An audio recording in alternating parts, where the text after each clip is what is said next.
Hello बच्चों, नमस्कार। स्वागत है आपका अपने परिवार अंकित एजुकेशन अड्डा में। आज हम बात करने वाले हैं जीके के एक बहुत ही महत्वपूर्ण टॉपिक के बारे में, जो आपका एनटीपीसी, आरआरबी, ग्रुप डी और आरपीएफ से रिलेटेड क्वेश्चन हैं। इससे ये प्रीवियस ईयर एग्जाम में पूछे गए थे, उनका डिटेल सॉल्यूशन देखने वाले हैं। ठीक है, इस वीडियो में टॉप 15 प्रश्न आपको बताए जाएंगे जो कि आपकी प्रीवियस ईयर एग्जाम के क्वेश्चन पर आधारित होंगे और उससे संबंधित डिटेल भी आपको मिलने वाली है। तो बहुत ही महत्वपूर्ण सीरीज है ये। तो बात कर लेते हैं। पहला क्वेश्चन क्या है, निम्नलिखित में से कौन सा कोशिकांग पादप कोशिका में पाया जाता है किंतु जंतु कोशिका या पशु कोशिका में नहीं पाया जाता है। ठीक है, तो ये क्वेश्चन पूछा है क्लोरोप्लास्ट, एंडोप्लाज्मिक रेटिकुलम, माइटोकॉन्ड्रिया या राइबोसोम। तो आपको पता है ये जंतु कोशिका में बोला जाए, एनिमल्स जिसे हम बोलते हैं, पशु कोशिका में जैसे एंडोप्लाज्मिक रेटिकुलम, राइबोसोम और माइटोकॉन्ड्रिया पाया जाता है, जबकि क्लोरोप्लास्ट जंतु कोशिका या पशु कोशिका में नहीं पाया जाता है। ठीक है, तो इसका आंसर तो हो जाएगा ए ऑप्शन। ठीक है, तो आपको बताना है क्लोरोप्लास्ट क्या होता है। क्लोरोप्लास्ट हरे रंग का होता है। ठीक है, और इसमें एक वर्णक होता है क्लोरोफिल, ये भी याद रखेंगे, क्लोरोफिल। और इसकी जो खोज की थी वो किसने की थी, आपको याद रखना है। इसकी जो खोज की थी वो थे एक वैज्ञानिक सिम्पर। सिम्पर एक वैज्ञानिक का नाम है, नाम याद रख लीजिए। तो इनका जो नाम है सिम्पर, इन्होंने इसकी खोज की थी। ठीक है, और ये किस में, पादप कोशिका में पाया जाता है, जंतु कोशिका में नहीं पाया जाता है, इसको याद रखना है। और इसके अंदर एक क्वेश्चन और पूछा जाता है, धातु कौन सी है। अगर आपसे धातु पूछा जाए, जो क्लोरोप्लास्ट होता है, क्लोरोफिल, इसमें धातु पूछा जाए कौन सी पाई जाती है, तो Mg पाई जाती है। Mg का मतलब मैग्नीशियम पाई जाती है, मैग्नीशियम धातु। बहुत बार एग्जामों में ये पूछा गया है, तो ये चीज़ें याद रख लेना, एग्जाम में पूछे जाते हैं। और इसका प्रमुख कार्य क्या है, जो पौधे, देखो पौधे क्या है, क्लोरोप्लास्ट के कारण ही हरे होते हैं। इनकी पौधों की जो पत्तियां होती हैं वो भी हरे होते हैं। इसका प्रमुख कार्य है प्रकाश संश्लेषण अक्रिया को करना। ठीक है, कराना। तो इसका प्रमुख कार्य क्या है, प्रकाश संश्लेषण अक्रिया को कराना। ठीक है, चलिए आगे बढ़ेंगे नेक्स्ट क्वेश्चन की ओर। सेकंड क्वेश्चन देखेंगे। लिखा है, अपराधी को पहचानने के लिए फॉरेंसिक विभाग निम्नलिखित तकनीक का प्रयोग करता है। यानी कि जो फॉरेंसिक विभाग है वो किसका यूज़ करता है, तो डीएनए एडिटिंग, डीएनए जो स्प्लाइसिंग है, और डीएनए फिंगर प्रिंटिंग है, डीएनए एम्प्लीफिकेशन है। तो आपको पता है, कई बार आपने नाम सुना होगा, डीएनए फिंगर प्रिंटिंग का यूज़ किया जाता है जो भी व्यक्ति है उसको पहचानने के लिए। ठीक है, चाहे वो मृत हो चाहे वो जीवित हो, उसका डीएनए फिंगर प्रिंटिंग की वजह से ये पहचान हो जाती है। और इसकी जो डीएनए जो फिंगर प्रिंटिंग जो मेथड है, या बोले इसकी जो यूज़ है या खोज हुई थी, वो कब हुई थी, ये 1984 यानी कि 1984 में की थी। और ये ब्रिटिश एक जेनेटिक्स थे, यानी कि ब्रिटिश वैज्ञानिक थे। उनका जो नाम था वो क्या था, आपको याद रखना है, जे फ्रीज याद रख लेना, जे फ्रीज वैज्ञानिक थे। इन्होंने ये निकाला था खोज, और इसी के द्वारा ही माता पिता की खोज की जाती है, जैविक की खोज की जा सकती है, पता लगाया जा सकता है, और इसके द्वारा अपराधी की भी जांच की जा सकती है। ठीक है, तो इनका जो नाम था जे फ्रीज, ये 1984 में इन्होंने खोज की थी।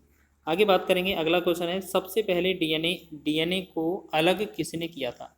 तो डीएनए होता है, डीएनए को अलग किसने किया था, फ्रेडरिक है, मियस्चर या मियस्चर, अल्ब्रेक्ट, कोसेल या फोवेस लेवन, जेम्स वॉटसन और क्रिक। ठीक है, तो आपने देखा होगा डीएनए का जो द्विकुंडलित मॉडल है, जो किसने दिया था, वाटसन और क्रिक ने दिया था। ठीक है, लेकिन इस क्वेश्चन में बोला है डीएनए को अलग किसने किया था सबसे पहले, तो ये है फ्रेडरिक मिस्चर। ठीक है, ऑप्शन नंबर ए इसका राइट हो जाएगा। ठीक है, अब बात करेंगे इसकी।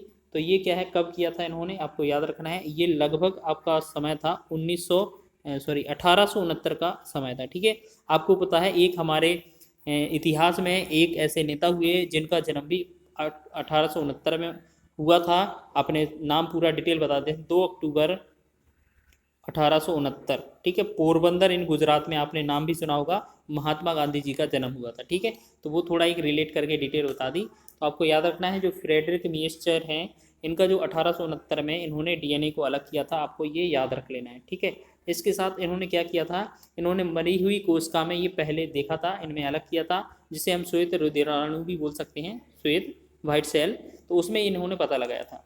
तो आगे बात करेंगे। अगला क्वेश्चन है, डीएनए परीक्षण के संबंध में विषम का पता लगाएं। यहाँ जातीयता, कुल परंपरा या वंशावली। आपको पता है डीएनए से इन चीज़ों के बारे में पता लगाया जा सकता है, जबकि पोलियो के बारे में पता नहीं लगाया जा सकता है। तो हमसे विषम पूछा था, तो ये एनटीपीसी का प्रश्न था, ये पोलियो इसका आंसर हो जाएगा। अब आपको पता होना चाहिए जो पोलियो है, पोलियो क्या है, एक विषाणु जनित रोग है, यानी कि विषाणु, वायरस भी बोल सकते हैं, विषाणु जनित रोग है। ठीक है, ये क्या है, विषाणु जनित रोग है। और ये क्या है, वर्तमान में भारत इससे मुक्त है, यानी कि वर्तमान में भारत क्या है, पोलियो से मुक्त है, इसको याद रख लेना है। और ये विषाणु जनित रोग होता है पोलियो, आपको याद रखना है। ठीक है, बहुत ही इंपॉर्टेंट है, क्वेश्चन पूछा जाता है। आगे बात करेंगे हम नेक्स्ट इंपॉर्टेंट प्रश्न है कि शरीर में लगी चोट की मरम्मत के लिए किस प्रकार के सेल का विभाजन प्रयोग किया होता है या किया जाता है। केवल समसूत्रण या समसूत्री विभाजन, केवल अर्धसूत्री विभाजन, या माइटोसिस और मायोसिस दोनों, या ना समसूत्रण और ना ही अर्धसूत्रण। तो इसका राइट आंसर होगा ऑप्शन नंबर ए, केवल समसूत्रण, या हम बोलेंगे केवल समसूत्री विभाजन द्वारा किया जाता है। ठीक है, आगे बात करेंगे हम छठवें प्रश्न की। तो नेक्स्ट क्वेश्चन है हमारा, मानवीय विकास के संबंध में हाल ही में खोज की गई कड़ी कौन से जीवाश्म की खोज है। तो लूसी, होमो नलेडी, होमोसेपियंस, ऑस्टियोपिथेलेंस। तो इसका राइट आंसर हो जाएगा आपका ऑप्शन नंबर हो जाएगा होमो नलेडी, ऑप्शन नंबर 20 का सही हो जाएगा, आपको याद रखना है। और इसकी जो खोज है ये साउथ अफ्रीका में हुई थी, दक्षिण अफ्रीका में। ठीक है, कब हुई थी, 2013 में। ठीक है, और इसकी जो औपचारिक घोषणा है, जो इंटरनेशनल घोषणा जो हुई थी, वो कब हुई थी, 2015 में। आपको इसको भी याद रख लेना है, अगर पूछा जाए तो बता भी सकते हैं। अगला क्वेश्चन है, जैव आवर्धन या जैविक आवर्धन या जैव संचय का कारण क्या है। ओजोन, लाइकेन, प्रोटीन और ऑर्गेनोक्लोरीन। ठीक है, तो इसका जो राइट आंसर है आपका हो जाएगा ऑर्गेनोक्लोरीन। ठीक है, इसके अन्य उदाहरण भी हैं जैविक आवर्धन के, जैसे डीडीटी आपने नाम सुना होगा, या बीएचसी भी इसका नाम सुना होगा। तो ये भी किसके, जैविक आवर्धन के लिए उत्तरदायी होते हैं, ये उदाहरण है इनके। आगे बात कर लेते हैं नेक्स्ट प्रश्न की, 8वां प्रश्न देखेंगे। निम्नलिखित में से कौन सा वह विचार है कि नई प्रजातियों का विकास उनके परिभाषित लक्षणों में अचानक एवं अप्रत्याशित परिवर्तन के कारण होता है। तो इनमें से प्राकृतिक चयन, उत्परिवर्तन, या पुनर्संयोजन, या नॉन रैंडम मैटिंग। तो इसका जो राइट आंसर होने वाला है उत्परिवर्तन, इसका राइट आंसर हो जाएगा। आपको पता है एक चीज याद रखना है, उत्परिवर्तनवाद का जनक है वो ह्यूगो डी व्रिज को बोला जाता है, ह्यूगो डी व्रिज।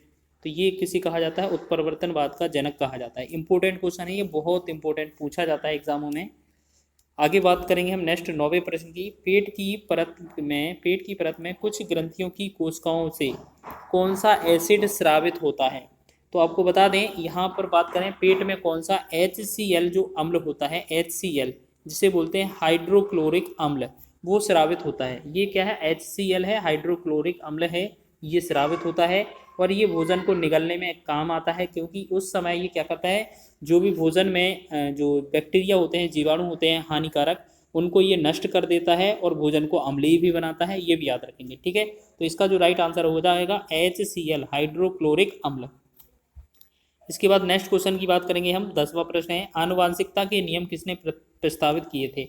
आनुवांशिकता के जो नियम है किसने प्रस्तावित किए थे। तो आपने कई बार पढ़ा होगा, ग्रेगर जॉन मेंडल। तो मेंडल ने जो नियम है ये दिए थे आनुवांशिकता के। ये वंशागति से रिलेटेड हैं, यानी कि वंशागति से रिलेटेड हैं। आपको याद रखना है ये क्या है, वंशागति से रिलेटेड हैं।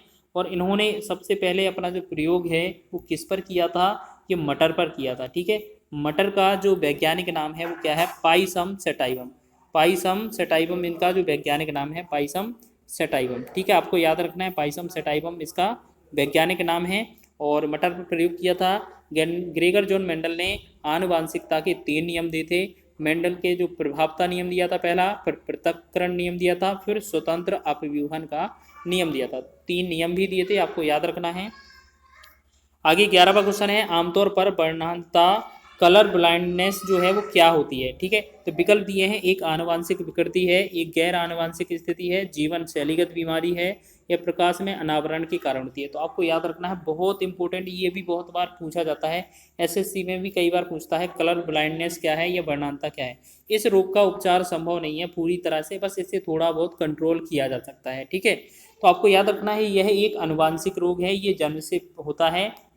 ठीक है, ये जन्म से आता है और इसका उपचार संभव नहीं है। और आपको एक चीज़ और याद रखना है, इस वाले रंग में यानी कि वर्णांता जो रोग है, इसमें जो व्यक्ति है वो हरे रंग और लाल रंग में विभेद नहीं कर पाता है। ठीक है, इसी प्रकार हरे और लाल रंग में ये अगर विभेद नहीं कर पाएगा तो इसे कभी भी ट्रेन का पायलट नहीं बनाया जा सकता। क्यों? क्योंकि आपको पता है लाल और हरे का आपको निशान पता होना चाहिए, तभी आप ट्रेन के पायलट बन सकते हैं, क्योंकि आपका बहुत यूज़ होता है इसमें। ठीक है, तो वर्णांता का आपके बारे में आपको पता चला कि वर्णांता क्या है, लाल और हरे रंग में विभेद नहीं कर पाता है। आगे बात करेंगे हम, नेक्स्ट क्वेश्चन है हमारा, विकास का सिद्धांत किसने या किसके द्वारा प्रस्तावित किया गया था? तो विकास का सिद्धांत जो है वो किसने दिया था? चार्ल्स डार्विन ने दिया था। ऑप्शन नंबर ए इसका राइट आंसर हो जाएगा। ठीक है, इसे डार्विनवाद के नाम से भी जानते हैं, डार्विनवाद, तो आपको पता होना चाहिए। तो विकासवाद का जो सिद्धांत है वो किसने दिया था? चार्ल्स डार्विन ने दिया था, और इसे हम डार्विनवाद के नाम से भी जानते हैं, डार्विनवाद के नाम से भी जानते हैं। तो ये चार्ल्स डार्विन इसका राइट आंसर हो जाएगा हमारा। और इनकी एक पुस्तक थी ओरिजिन ऑफ स्पीसीज, इसके बारे में पूरा डिटेल यहाँ पर दिया गया है, ओरिजिन ऑफ स्पीसीज। ठीक है, आगे बढ़ेंगे नेक्स्ट 13वें क्वेश्चन की ओर। जीवन की मूलभूत इकाई क्या है? तो जीवन की मूलभूत इकाई क्या है इन सभी में? कोशिका, अंग, ऊतक या नाभिक? तो आपको पता होना चाहिए जो कोशिका है वो जीवन की मूलभूत इकाई है, और ये जो है शरीर की संरचनात्मक एवं कार्यात्मक इकाई है। तो आपको याद रखना है संरचनात्मक इकाई है, और साथ ही साथ आपको याद रखना है ये कार्यात्मक इकाई भी है। ठीक है, कार्यात्मक इकाई है। इसके साथ आपको याद रखना है कि जो इनका जो कोश का सिद्धांत किसने दिया था? कोश का सिद्धांत, अगर सिद्धांत की बात करें तो यहाँ पर अगर कोश का सिद्धांत की बात की जाए तो सिद्धांत जो दिया था वो स्लाइडेन व स्वान ने दिया था। ठीक है, स्लाइडेन व स्वान ने, दो वैज्ञानिक थे, स्लाइडेन व स्वान ने दिया था। ठीक है, इसके साथ आपको याद रखना है कोशिका की जो खोज है वो किसने की थी? रॉबर्ट हुक ने की थी, रॉबर्ट हुक ने की थी, आपको याद रखना है। और रॉबर्ट हुक ने जो कोशिका की खोज की थी वो मृत कोशिका की खोज की थी। ठीक है, इसके बाद फिर जीवित कोशिका की खोज हुई थी। तो जीवित कोशिका की जो खोज है वो जीवित कोशिका की जो खोज किसने की थी? ल्यूवेन हॉक ने की थी, आपको याद रखना है ये नाम। आगे बात करेंगे, नेक्स्ट हमारा 14वां प्रश्न है, विश्वास और प्रथाओं का एक संग्रह जिसका उद्देश्य मानव आबादी की आनुवांशिक गुणवत्ता में सुधार लाना होता है, यह किस आनुवांशिकी के क्षेत्र में कहा जाता है? तो इनमें से जो आंसर होगा वो हमारा हो जाएगा यूजेनिक्स। तो डी ऑप्शन सही हो जाएगा, ये डायरेक्ट ही आपको मिलेगा देखने को, अगर मिलेगा तो। ठीक है, 15वां क्वेश्चन देखेंगे, आनुवांशिक अभियांत्रिकी का दूसरा नाम क्या है? तो ये पुनः संयोजक डीएनए प्रौद्योगिकी इसका दूसरा नाम है। ठीक है, इस प्रकार टॉप 15 प्रश्न आपने कवर किए हैं जो आपके एग्जाम से रिलेटेड थे, इंपॉर्टेंट थे और पूछे जा सकते हैं।